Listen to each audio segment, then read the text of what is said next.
Hello everyone, my name is Opinion Prime, and today I'm going to be doing a different type of video. And by the title, you can see that it's about a new Plants vs Zombies game. Well, not technically a new game, but we'll get to that. So, this is a new concept to my videos, talking about anything that's not related to Transformers. It kind of comes with doing YouTube in the fact that you have to try out videos in the other fandoms that you just happen to be a part of, and that have relevant things going on. But enough of that useless yapping, on to the actual subject of this video. So, PvZ Replanted. I've seen a lot of strong opinions about this game, some good, some bad, some in the middle, as you can expect. So, I thought I should throw my net into the ring. But first, what is Plants vs Zombies Replanted?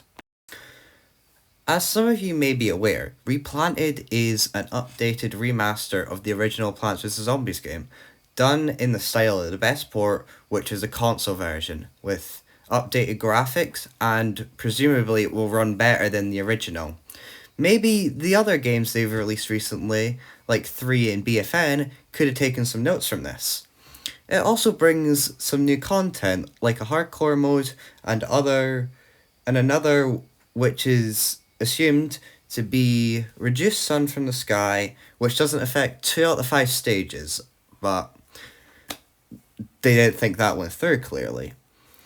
Assuming that they don't add any new stages, we're not aware of any at the moment, but at a later date they could bring in Night Roof to help out with the pacing of the game, but until then you just have DLC mod for that, and an extra world with new plants and zombies and plants from other titles.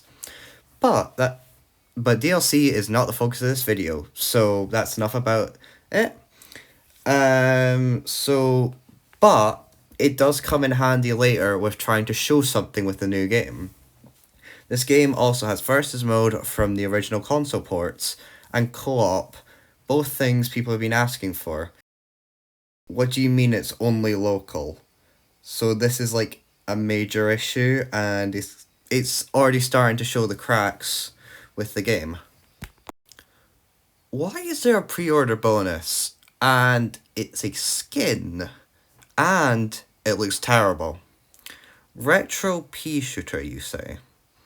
There's nothing retro about this pea shooter. I understand what they're trying to do with the style, but here they are fundamentally failing at the first hurdle. If they are going to do this, it should look exactly like it did in the DS port. And not only would that take less effort to put that sprite into the game, but they made the new sprite, and with this, it also means we'll most likely get it for all 49 of the selectable plants. And maybe even some for like Explodo Nut, Reverse Repair, and Big Walnut. Plants that are in a very little amount of stages in the main game. This is also including minigames. The Big Walnut and Reverse Repair do not appear outside the minigames. This just shows how the game plans to be monetized by skins and other things that I'll get to later. So how was the original game monetized in comparison? Buying the game, like you still have to do, and buying coins to access content easier, which the coins weren't hard to get by any measure. So comparing the two, we can assume that the coin system works the exact same in the remaster, but I'm assuming that skins for the part of the game, like the plants and lawn, will be in the same shop area. This is the best case scenario, but there's a worse one that I can think of, and I see them doing this wholeheartedly, which is a battle pass system, which would be stupid. But as we know, with recent developments, PopCap and EA are known for making stupid choices with BFN and PvZ 3. Those are own videos that I could do. It's clearly don't know where to take the Plants vs Zombies franchise after they stopped supporting Garden Warfare 2 and they finished the main story in PvZ 2. Because nothing major or permanent has happened in terms of shooter or tower defense.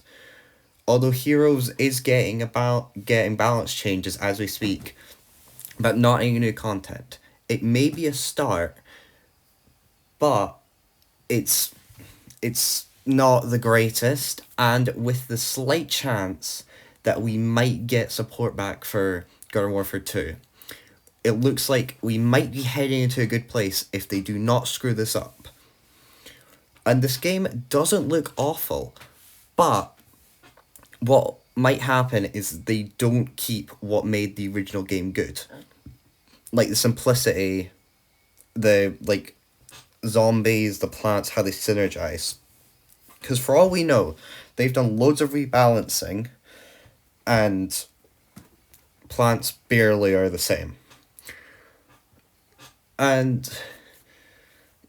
yeah, like if they don't keep to what made it the best, like the best PvZ game, they're not going to be able to like retain the player base, get anyone excited.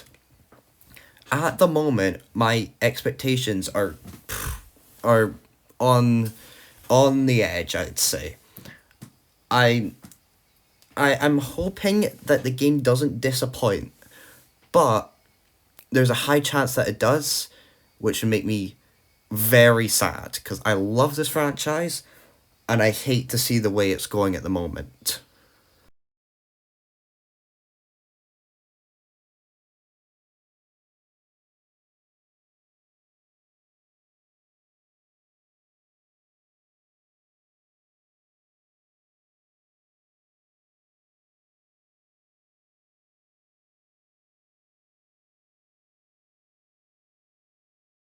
Well, you might be asking, with all the stuff I just listed, so what are the positives of this game? Well, it's PvZ 1, arguably the best PvZ game, so it should at least be fun to play. But that is a problem that we'll get to later. The graphics do appear to be a stark improvement on the original, yet there's another issue with that I'll get into later about the art style.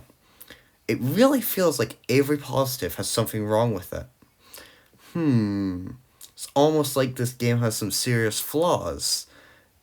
And that's like all the positives. Maybe the hardcore mode could be fun if it's the main game harder, not if it's just how like if you die then just restarts because that's how most people play it anyway. And one thing they need to add is survival endless on all stages, not just pool, and adding some of the mini games from the limbo page, like Big Time and Unsodded and Air Raid. I don't understand why some of those were not in the original game at release, because they were accessible on the PC ports, so they were ready to go. Some of them were fully complete. I don't understand why they were not put in the original game at launch. Now, on to the negatives of this game. If I haven't been negative enough already, this is my invitation to do even more. So, from several sources, we've been informed that the original artists involved in the game and the assets, like creating everything to do with this game, were not involved at all. But the assets were just traced over.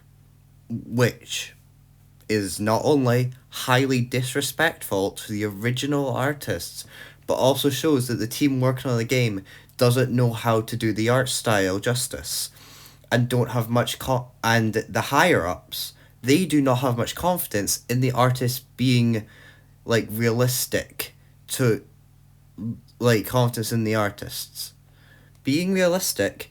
They've probably just outsourced this work, which isn't a problem exactly, but it shows they aren't too confident for the game.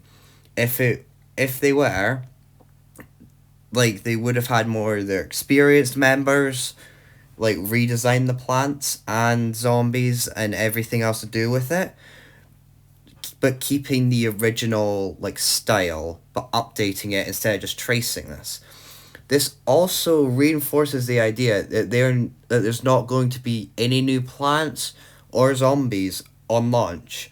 This could change, but I don't see this happening unless the game is like really successful, which probably won't happen. And another reason I don't think they're confident about the game's success is the fact there's not a proper multiplayer server like or something. I feel like they would have wanted to take advantage of the versus mode. They would have made it global or at least regional servers. But then maybe create a rank system similar to PvZ 2 just without the leveling, and maybe having stuff like coins or like power ups like the rake being rewards for coming high on the leaderboard for the week. I'm just putting out ideas on how I think it could work. So with co-op, I would also live for the same servers, but I'm not too sure how that would work. To be honest, I'm still not sure what co-op actually is and how they plan on it working. And with the game coming out in just over 2 months, I doubt there's going to be anything that we've not we've not already heard about or been announced in the launch build of the game. Yes, it's possible that we get new content like a month or two after launch, besides bug fixes, which is in their track records, let's just say that. So this might bring around the bugs might bring around some fun in that, but apart from that we don't have much to go off of. And then assuming there won't be any there will be mods. Well, like for it made like the ones PvC 1 gets. Yeah, might get a bit odd with them. Yes, I'm talking to you, horror versions. What is bombed in there? And water white is a gargantua. You know, I'm very intrigued on where these modders come up with these ideas. And I want to know what they're smoking. And I want to know where to find it. The game does seem to have a lot of effort put into it. But I'm not sure it'll have like enough to separate from the original release. Because as far as I'm aware, the Xbox 360 version is still available on newer gen consoles for cheaper than the new game will be. And for PC, they have the Game of the Year edition. It'll depend on how they handle the new features. And I've got a slight amount of confidence that they might know what they're doing with this game. As I've been writing this like script and recording it, my opinion of the game has altered greatly. I can say with full confidence I am still excited for this installment in one of my favourite game franchises. But also, when negatives are laid out so clearly, it's hard to get excited about it. This is a step in the right direction, though, which it does help to put a smile on my face after the like terrible like track record we've had recently with games just in general. Well, not only is this my first video that's on a completely different topic, it is my first video that is fully scripted. I think I'll stick to this being a once a week thing though. I might delve into videos that have to be scripted at some point. But that's not here, not right now, so that doesn't matter. So, with that, my name has been Opinion Prime. Have a good rest of your day. Signing off.